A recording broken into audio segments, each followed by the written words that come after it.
hello, namaste, ciao. So we cover all the three things. Very good. So I would like to start with Gabrielle. So I'm talking about her book with a very powerful title. But if she can give us overview of the agricultural system in Australia. What is the agricultural / food system, and what is the evolution of this scenario? Let's see.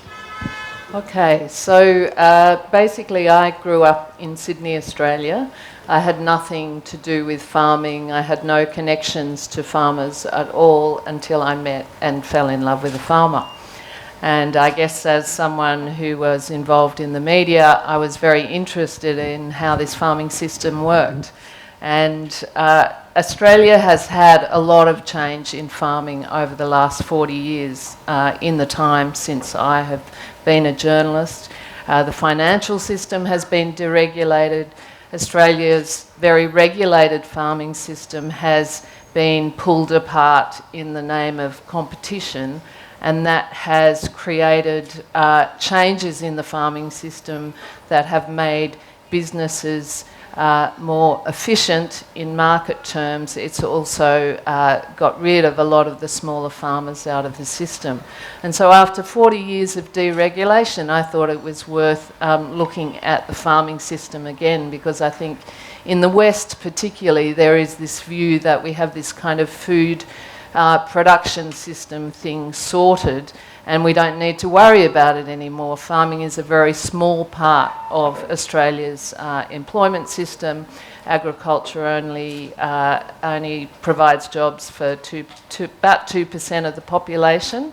We export a lot for our small population, so we export 12%. We export a majority of what we grow, and the majority of what we grow is essentially beef and wheat. I call it sausage sandwiches, is our big export. So I thought it was worth looking at it again, and particularly reflecting on an Indian context. You know, there has been obviously a lot of talk about, you know, farm protests over the farm laws, and the whole arguments over deregulation of the system, of course, are very relevant to us as well.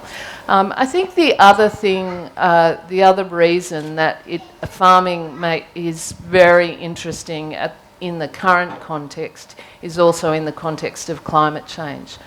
Farming both contributes to and can ameliorate climate change, so can draw down carbon. So in Australia what we're seeing is a real increase in interest, particularly amongst corporations, in how they may be able to be paid to sequester carbon, and I think that will change things as far as you know, family farms and corporate farms. So I think it's a really interesting space to watch.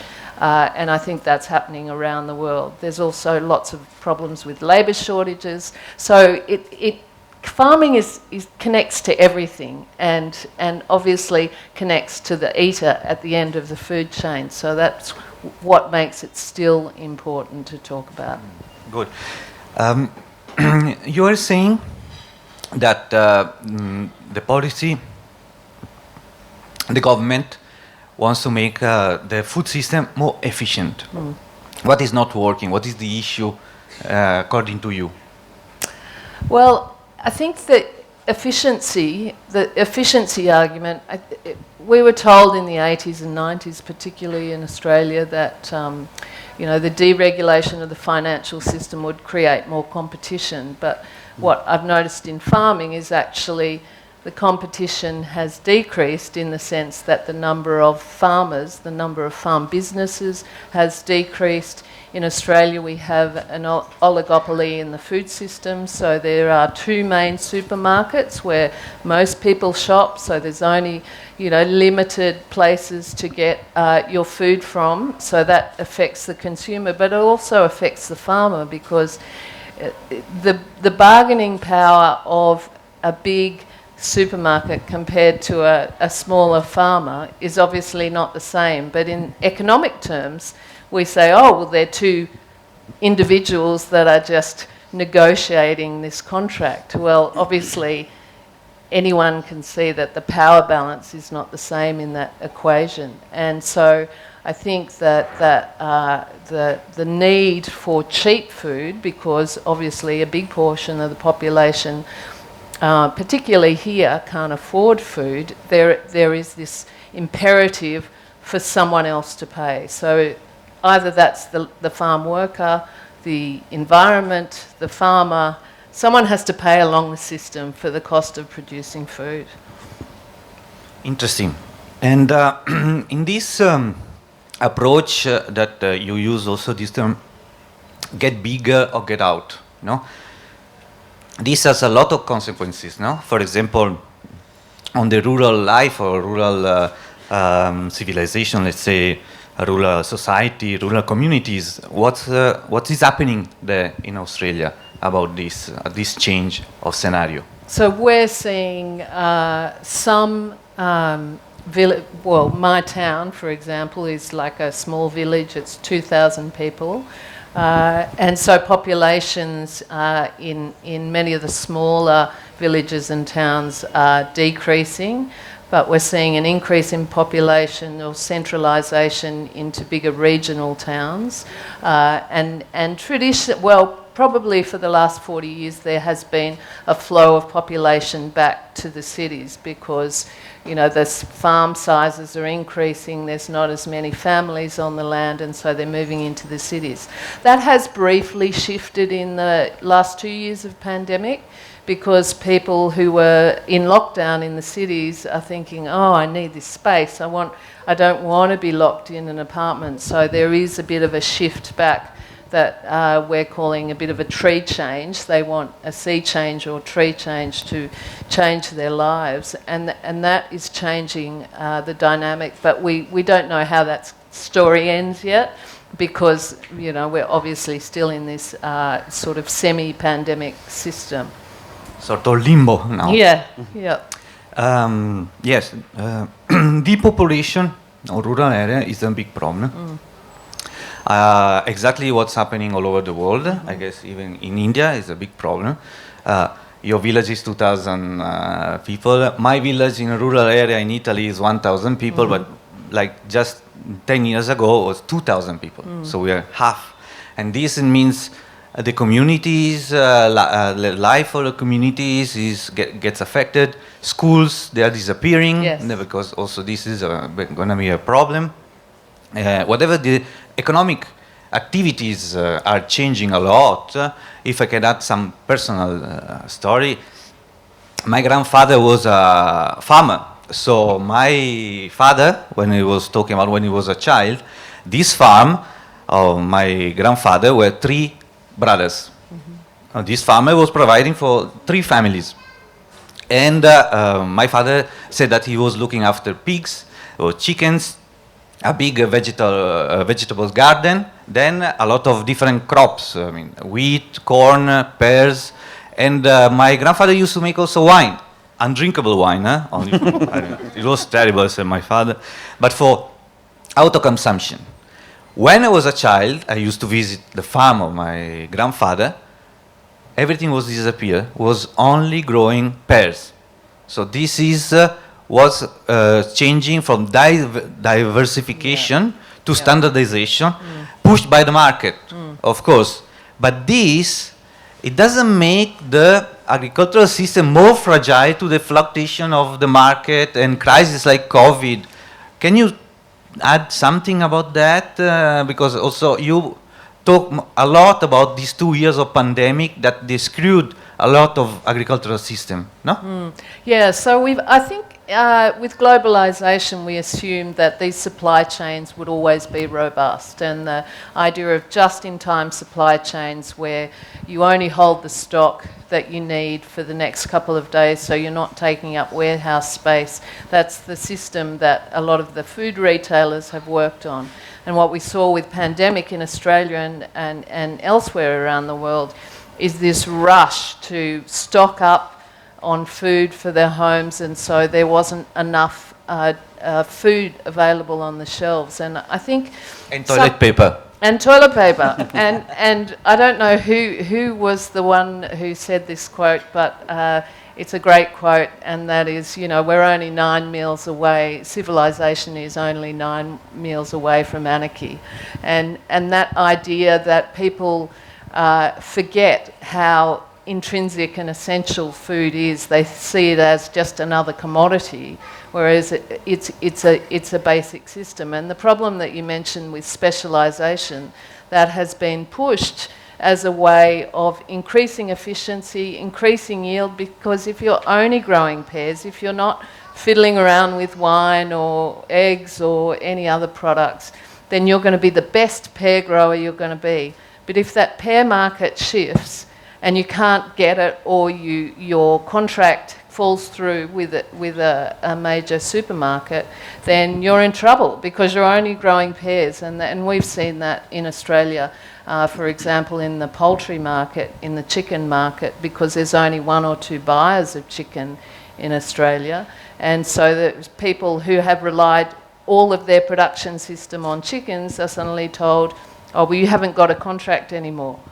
And the farmers are saying, well, we've got these big sheds and we set up the whole system to grow 100,000 birds every year, and now you're telling me I haven't got a contract, I can't switch to being a milk producer or some other type of farmer. So specialisation, I think there is a move back to diversity now, because you don't want all your eggs in one basket.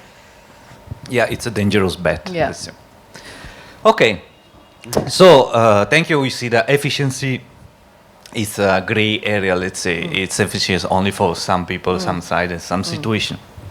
I'm going to switch 1 second with Chef Zacharias, Thomas. So, the agricultural and food system in India, I think, is arriving at a turning point. We saw with the 3 farm bills that they passed in 2020, and then they got repealed.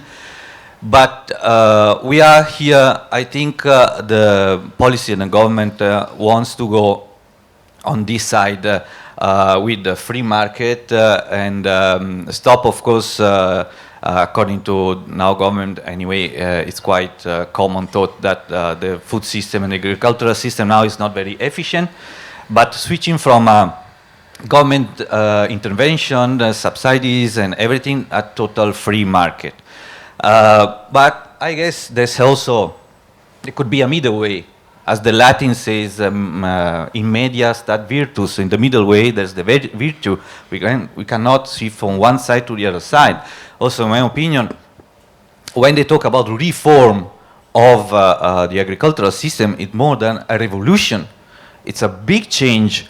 Can we do something step by step and keeping the good side of both systems? So cut the inefficiency from the free market and the inefficiency of the government control system. And also, you, Thomas, you work a lot for this third way, no? With your work and with your initiative of the locavore, no? Can you talk about this and your point of view of the situation? Thank you. Sure, thank you. And thank you all for being here. I think before I start, I just want to point out we almost pretty much got a peephole into what the future of the Indian agricultural system would have looked like if the 3 farm bills would have been passed, and that's exactly what the farmers are fighting against. So I just, like, while you were speaking, I was just smiling through it because there's so many parallels. But I also think that one thing that often gets missed in the context of farming and conversations around farmers is you lose context to where you're at. I've gone through your book, and like, while there are parallels, there are also certain elements in the Indian agricultural system, in Indian food systems as well, that's very specific to our country. My expertise is not in farming. I've been a chef for 15 years, but I kind of deviated from that path about 2 years ago to figure out if I can make interventions into the food system. So I'm new to this journey. My exposure is very limited, but I have traveled extensively across the country over the last 8 years, and a lot of the interactions have been with farmers, farming communities, producers of different kinds, and again, I think across 25 states in the country, and I can tell you that one, farmers are heavily exploited in our country, so reforms are necessary. I think the problem with the farm laws was that it didn't engage in conversations with the farmers. It was something that the government did without hearing from the major stakeholders in those bills. Today, farmers are at the mercy not just of the whims and fancies of large agri-businesses, but also climate change, which I know personally farmers who have lost entire harvests just with an unseasonal rain or a hailstorm. So they are struggling, and interventions need to be made across the board at the policy level, but also at the consumer level, and that's kind of where I am trying to come in to figure out how we can create more awareness and bring more people as consumers into this conversation to kickstart a different kind of movement from the consumer side. Yes, very good. In fact, there is, Gabrielle says in her book that food is food is the door for agriculture. And then I think also that chefs are the best testimonial for food. Okay, so on one side we open the door, and the other side someone is opening the door for us. And since Chef Zacharias is very in contact with small food communities, let's say, when we call food communities, means farmers, breeders, but also food artisans who process the food, traditional food, indigenous communities also. And let's talk about also this with Gabrielle and Chef Thomas Zacharias.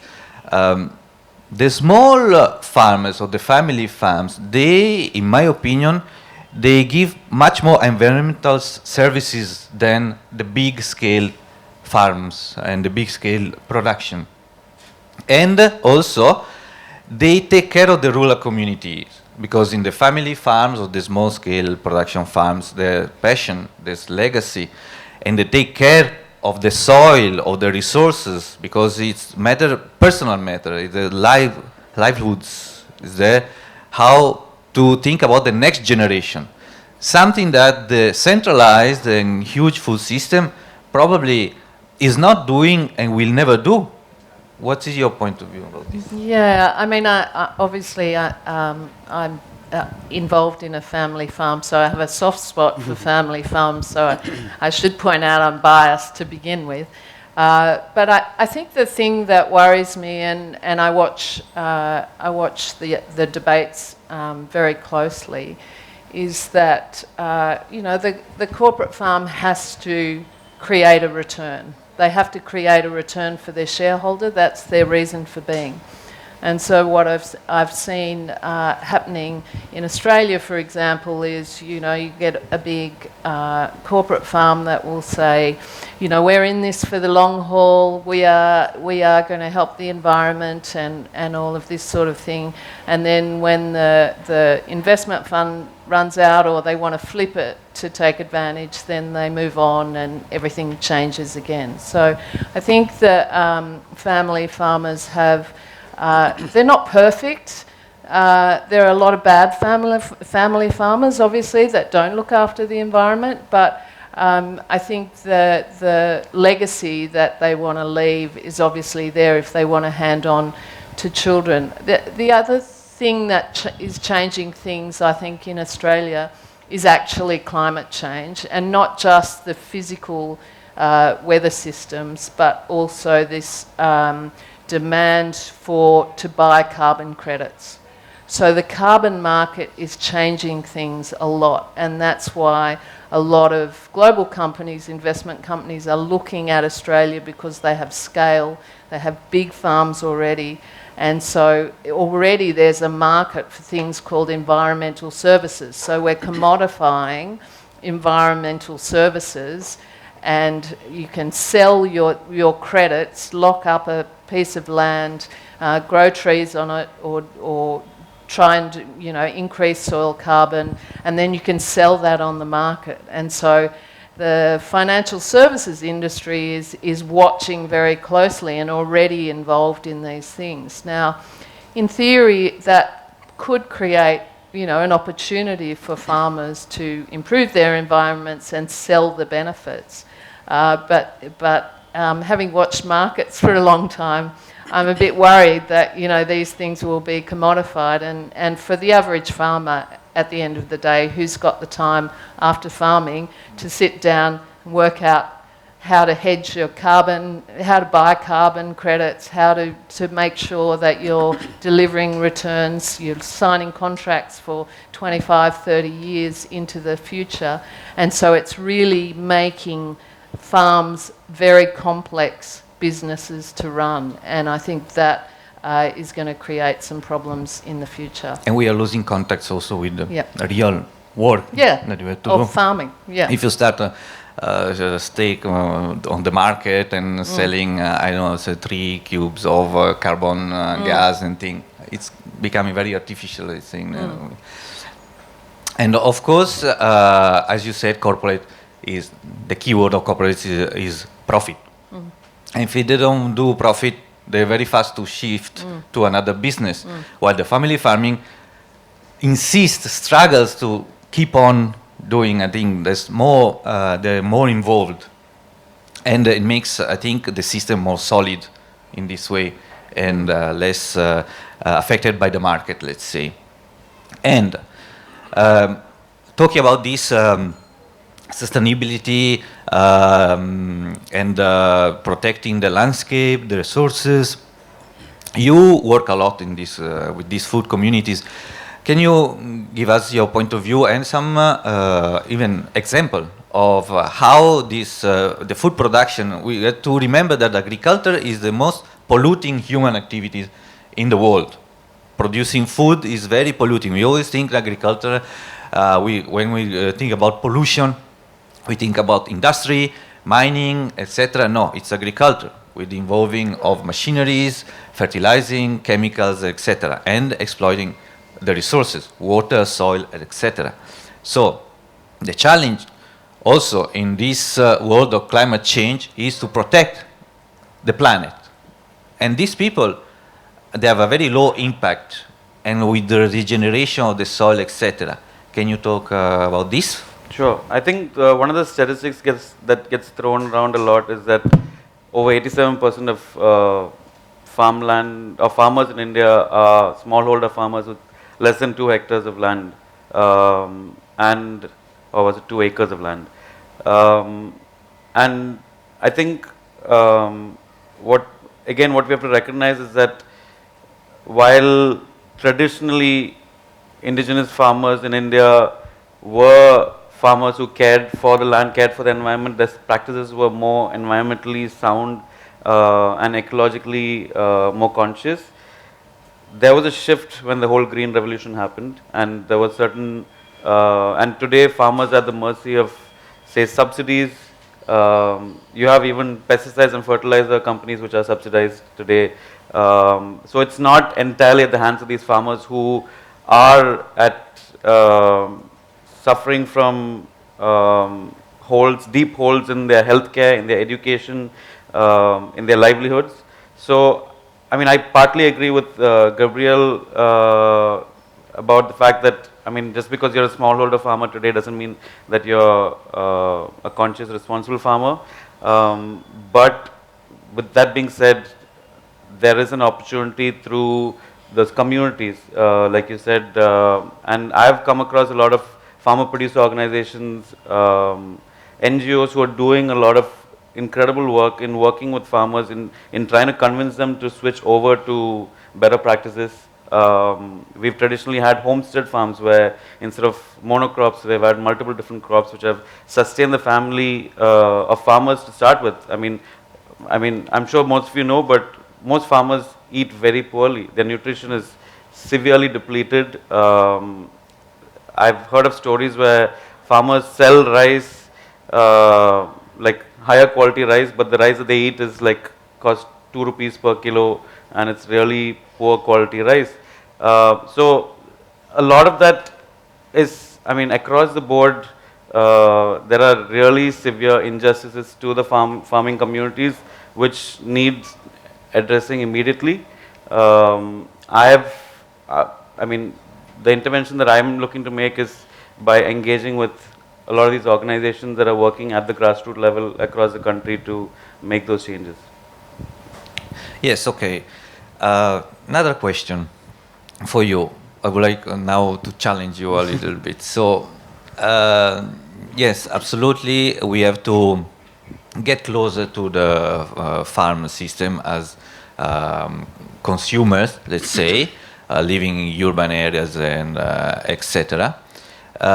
But these food communities, as you say, you work, and I saw your website of the locavore with very specific neglected varieties, so to rediscover, to promote the agrobiodiversity, that is a big issue, that we are losing the standardization of our food, that we are eating maybe more, but less quality, no?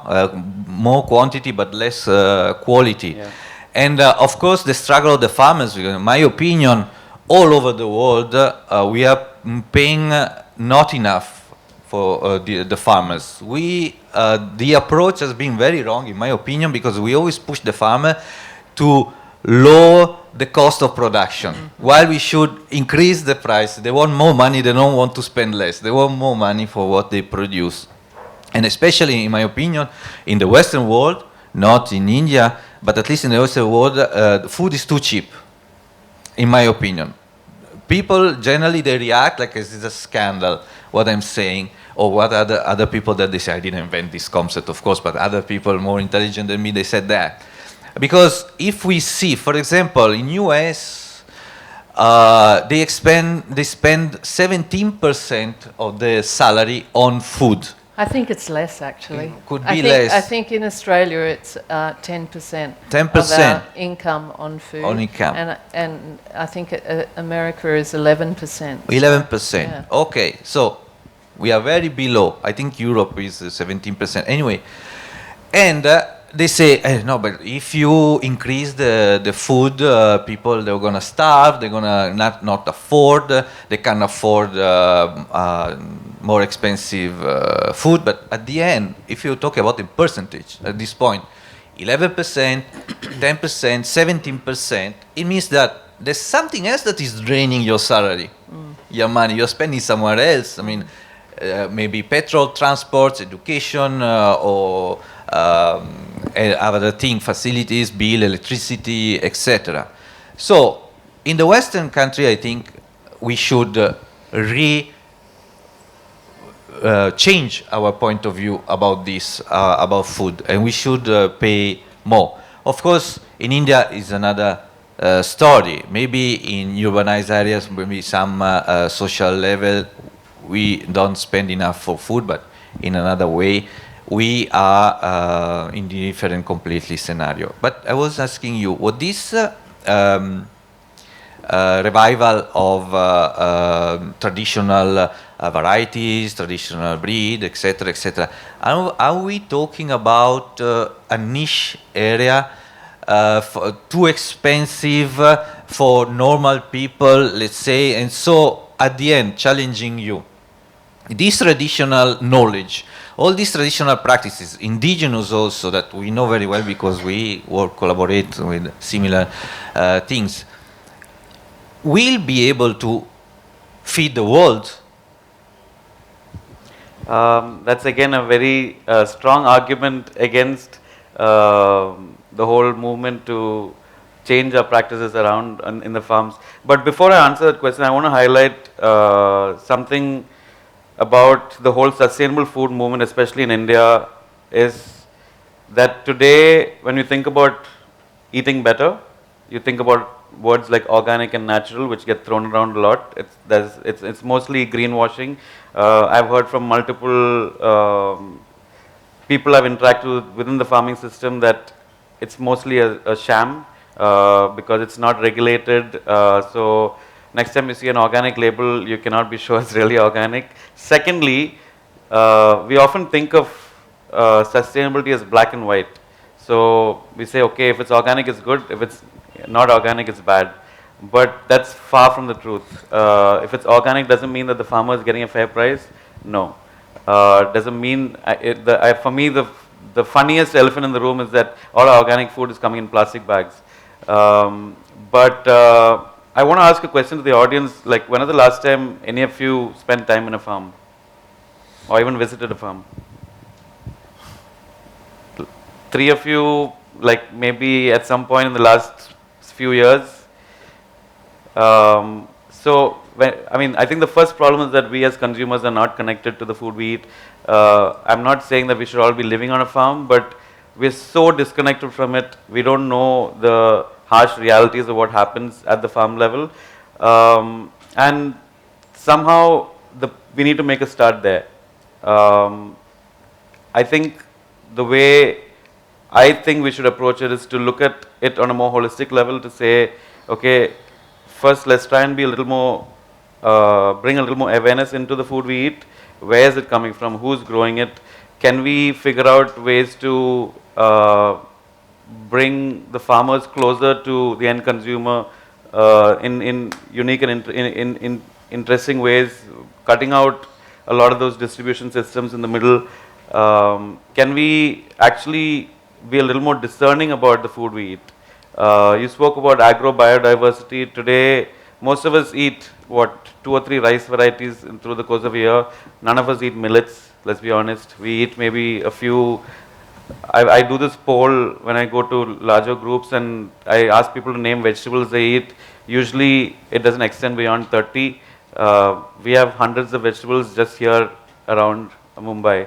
I spend time with indigenous tribal communities in Maharashtra, farming communities, and we have very unique heritage wild foods that these communities survive on. But like you said, a lot of them are now kind of, especially the new generation is kind of letting go of those systems. They're leaving for obviously better livelihoods. So we're losing, as we're losing diversity, we are also losing wisdom and traditional knowledge. We are losing the hope of a future where we are all going to be eating kind of like really boring, tasteless, under nutritious food. And so I think, I know I'm painting a very dark, black picture, but that is the awareness we need to begin with. Actually, it's kind of counterintuitive because on my platform I try not to guilt trip people into changing how they look at food. But on this today, I think it's important to talk about. I think the other thing, can I just add there, you can't talk about a global crisis of farming without talking about the farm workers. In Australia, there is a shortage of farm workers, and previous governments have looked at visas. The current government is looking at, bringing people in from the Pacific Island. In the UK, they're getting their farm workers from Eastern Europe. In China, they're getting their farm workers from... Everyone's getting their farm workers from somewhere else, and they're often forgotten in the system because the farmer does get a spotlight, but the farm worker rarely gets a spotlight. And there has been terrible exploitation in places all around the world, including Australia. There doesn't seem to be the supply of workers, and as we move to more technological based systems, those things will change even more, I think. Yeah. I mean, it's a very similar situation in India, and we are headed towards the same future here as well. And not only numbers, but also the age of the farmers. Now, in Europe, now there's this craze for traditional food, geographical appellation, all wine, cheese, and whatever. But we don't realize, and the media put a lot of emphasis when there's the new generation is going back to the farm, to agriculture. Actually, if you see the numbers, it's not true.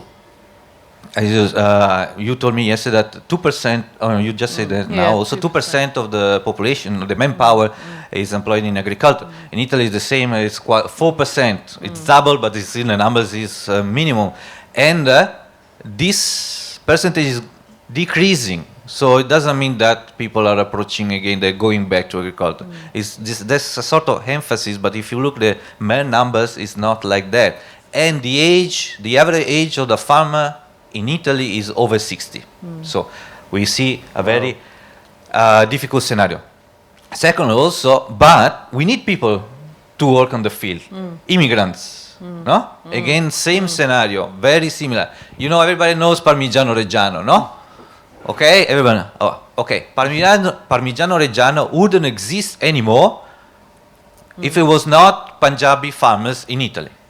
Okay, thanks to the wave of immigration started at the end of the 90s. Now the most part of the farms where they produce Parmigiano Reggiano is in the hands of Indian people, and also other stuff. Of course, they've done good job. We are not talking about exploiting these people, but in other area of Italy, especially in the south, in the tomatoes farms, we have a lot of problems there.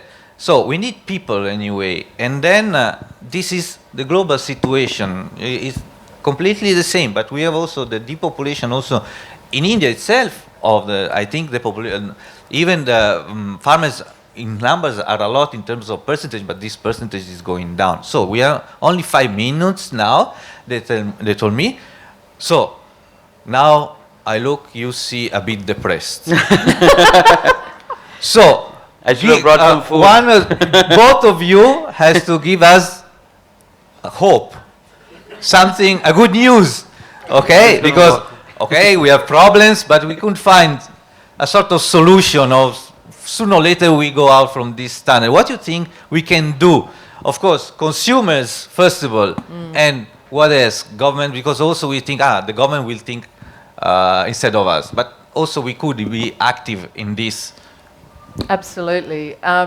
Two things. So get connected to your food sources. During the pandemic, people were looking much more locally for food. Local producers, I know, were run over, for example, to try and get local bread in Australia, local flour in Australia. So connecting with the food producers and shortening supply chains so that you're not relying on food products coming from the other side of the world. The other thing on a government level, on a policy level, is I've watched politics for a long time, and I think often there is an assumption that there are people working on policy behind the scenes in governments that connects all of these dots.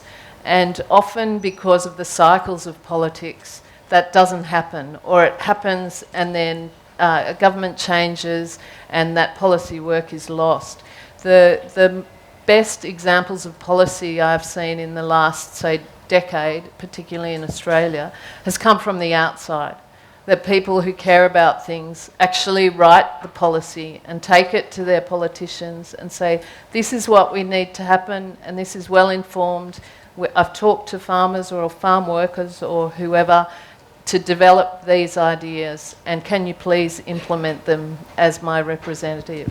And I think working from the outside of government can often be very powerful and much more powerful than you think, especially with things like social media. You can really kind of connect people and get things moving from the outside and muster the change into the parliaments and seats of power. Okay, yes. Also, we think also very often the market is some sort of demon going up our heads, but we can also change the market as a consumer. We never know, but very often we don't realize the power that we have ourselves. No, if we are well informed, if we are active, if we are not lazy. Consumer is always seen as a passive thing. You see your 3 choices and 3 options and you have to pick up one. No, you can ask also for the 4th options. And also Chef Zacharias for sure is doing this, also trying to showcase that is there's an alternative, and then we can do something about that. Give us a good news, please. I think, I mean, I can speak for myself for where I find hope.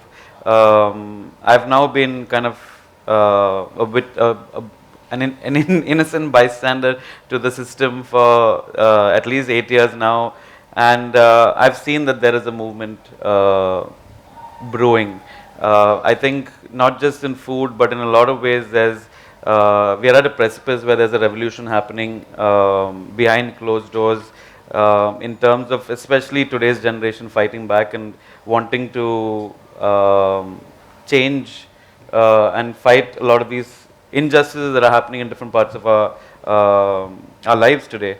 I find hope in the local stories that I come across around the country, whether it's in terms of farmers I meet who are extremely resilient and still hopeful despite all odds, or in terms of larger organizations, farmer co-ops, producer organizations who are actually making interventions across the board. And I think, like Gabrielle said, we underestimate the power that we have. We are still kind of a democracy, but He said that. we have the ability to actually bring about change, and we really underestimate that. So I think the good news needs to be spread, and we need to be more mindful of what we're doing as individual consumers. We have the power. We're all, I mean, you talk about social media and influencers, we're all influencers in our own right. Every single one of you is an influencer. You influence people in your family, you influence people in your neighborhood, you influence your friends. I'm sure you have social media followers as well. We can all make a difference in little ways, and that counts. And little by little becomes big, no? Okay, thank you very much. Then we can pass to the question. I would like to close with, 1 second. I close and then questions. So, I work for Slow Food that started this movement to put together the gourmandise, the gourmet side with the environmentalist side. And already they started 25 years ago, when we are not talking about so much about sustainability, tradition, local, etc., environmental impact, and but they have this very, very important intuition. And the philosophy of this slow food movement is that in 3 words, food has to be good, clean, and fair. Good in the sense that food is a pleasure.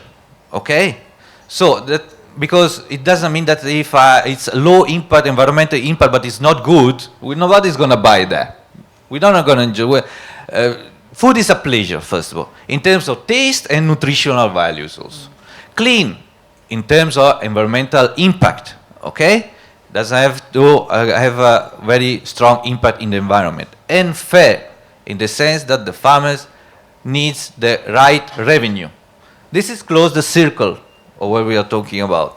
Years ago, now many more, and then there were only few people talking about that at that time. Now more and more people. That is the optimistic, I guess, view that we can do after 50 minutes of bad news. But we have to look in a better way, no? So thank you very much. Now we can start with straight away with the questions. We have the mic going around. Yes. The gentleman was the first one, and then on close to you straight away. Check 1 2. So good morning, everybody. My name is Vicky. So we see that the farmers are affected worldwide because of the climate change. The case is there in India, as Mr. Thomas has told, that if there is a hailstorm, so the entire family is shaken, the farmer's family. So I'm sure the farmers in Australia also, they might be facing such kind of situation. So how, may I know, can you throw some light, how do they deal with such kind of situations? Are they shaken that badly as the farmers here, or? Yeah, they are. I think the figures are something like in the last 20 years they've lost 22% of their income to climate, is the latest analysis that I've seen. Since 2019 we have had a summer full of bushfires, so the whole of the summer from the middle of winter in 2019 into February was badly affected by bushfires in the eastern states. From that time, floods began, and then we went into the pandemic. And this year, in 2022, we've had floods right through the eastern states. So communities have been cut off. I was speaking to a farmer this morning who emailed me, and he's trying to harvest his crop now in northern New South Wales, and he's having trouble even getting onto the paddock, the field, in order to harvest the crop that he's working with. So even if he said even if he harvests that crop, the problem he's going to have is because Australia is such a big country and we have a lot of roads and a small population base to fund those roads, getting that machinery along those roads with the crop in the back of the truck is going to be difficult to deliver that crop. So it has amplified problems incredibly. And I think, the government has been slow in the last 10 years because of what we call our climate wars, the policy wars over climate change. That's changing now, but farmers in Australia have been incredibly affected by it. And Australia is a country of, very dry climate. So Australian farmers have been very good at the use of water. They use less water generally for crops, but it is having a big effect now. And so there's a real live debate about how they will adapt in the future. And there's a feeling that, if they can adapt there, they can adapt anywhere, because at least they have, some resources. And they're working with a climate that they've been farming in for a long time. I want to ask you one thing before the lady there. You talk about also, you say a dry situation or a water shortage, and you have a privatized system of water. Water trading. Yes, I would like to understand this, because we had in Italy 15, 17 years ago, we had a big battle. They tried to privatize water. And then we got a referendum and we dumped that. And I was in the committee, I was very active in that, because I'm very scared of privatization of water. What is the situation? So Australia basically created a water market in the last couple of decades. The idea was that if water had a value on it, that people would use it more efficiently. What happened was, because a lot of people were sitting on water entitlements that they weren't using because it had no value, then they decided to sell that water, so more water was used. In the process, we have a big river system called the Murray-Darling Basin system, and so there has been a plan put in for that water, but water trading is a very lucrative market. Harvard Business School is running short courses on how to trade water in Australia. Hedge fund owners, pension fund, the biggest owner by value of water in Australia is the Canadian Pension Fund. That is the government employees' pension fund.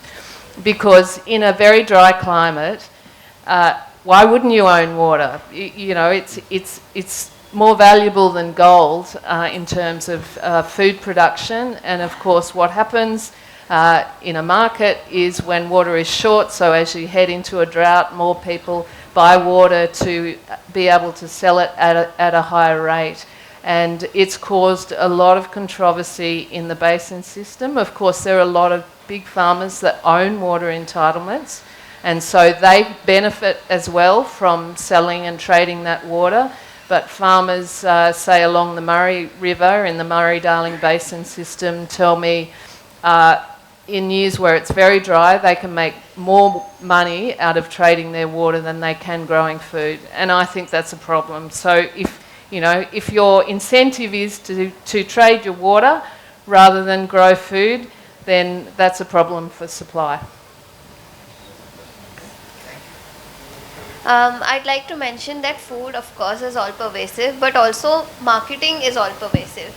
You see, you compare a packet of Frito-Lay chips packet and you compare a potato on the other hand. The potato costs 10 times lower than what the contents of that chips packet are.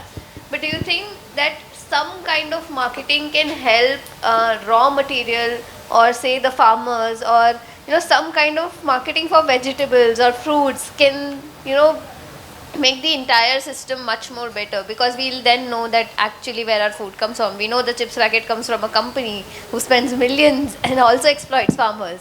But what about the marketing for the raw material of foods? I think the question is for Thomas. I think, essentially what a lot of us in the realm of sustainable food are doing is marketing in some ways. I do believe what I'm doing is marketing for those foods. But I don't think it boils, I don't think it entirely boils down to just marketing.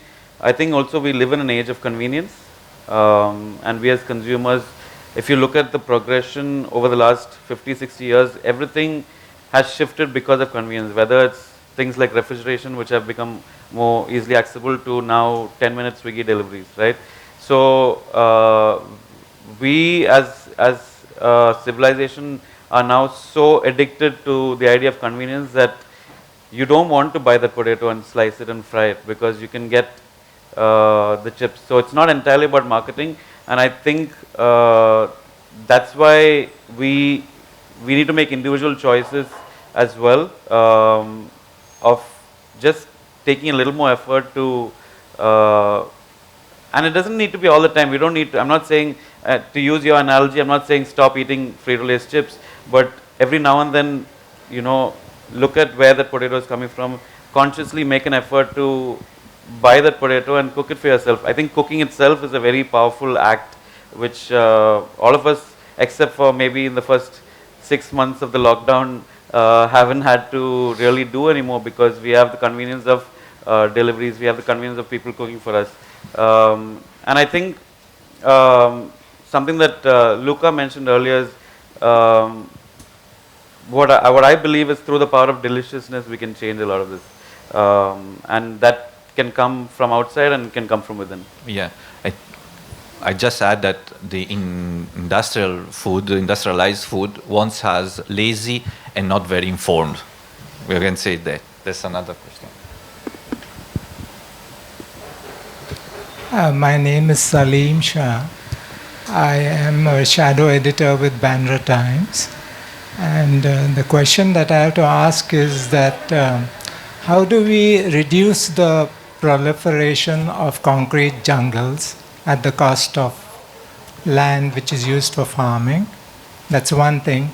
And how do we alleviate the social status, or bring up the social status of a farmer?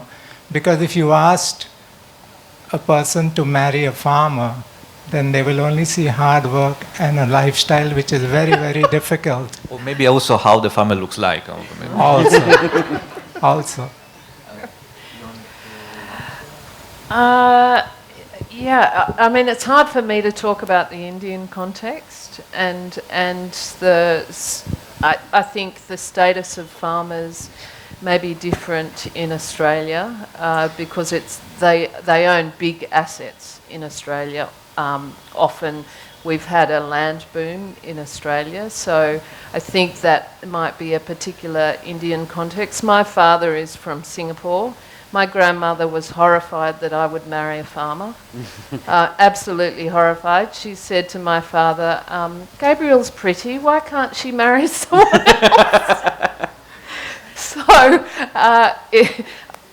I think status is very specific to local context. I think it would have been harder for me, for example, in Australia to move in and run a restaurant in the main street than marry a farmer who had land and therefore status. So wouldn't there be a potential thing in people who can change the farming community by marrying farmers? Yes. Because if they move towards this side, then we will definitely have a Yeah. But Well, you do make a good point, because I think educated women moving into any communities, the women are the ones that are very connected, and we've seen that in Australia, and I assume it will be the same in. How can we stop that revolution in India? We have a program called Farmer Wants a Wife on television. I can't think of any other way. Yeah, but more important, the point also, this point that we can involve also how to avoid this huge, as you said, urban agglomeration, no? And that is, you said, the concrete jungle and the soil consumption also. This one. First of all, obviously, is to take care of the rural communities, because the depopulation of rural community, it means somewhere has to go these people. And these people, they all concentrate in urban area. We have the same problem also in Australia, Italy, and India. Maybe India even more, because farmers, they want to look, they don't want to be farmers anymore. So I guess that is one of the solutions. Secondly, soil consumption. Where a city grows where it's easy to build up, but that is also fertile soil. Yes. Because it doesn't, you don't build a city on the top of a mountain. So all of this, you are doing a double damage. So you are making a huge urban situation, makes some with all the issues that brings up, and you are taking out soil for agriculture to make food. If you keep rural area with population, these people will cultivate those areas that now they are abandoned, and they will also becoming wild again with wild animals and etc. So the concentration of population in big cities and the abandoning of the countryside is a big issue in these two ways also. You want to add anything else? Okay, fantastic. Last question, and then otherwise they hang me. Yeah, my question is to either of you. We see whenever anything is getting connected to the market, the rules of the market win, hands down. For example, Mr. Zacharias said about the tribal vegetables that grow. So if, for example, the tribal vegetables find a market, then suddenly you will see all people around will start doing the same thing again. And then again, the whole market thing of efficiency, higher yields and everything starts coming in. So is it actually possible to find a balance and still get connected to the market? I'll give you an example again of the wild vegetables. About four years ago, I did a food festival at the Bombay canteen where I was a chef.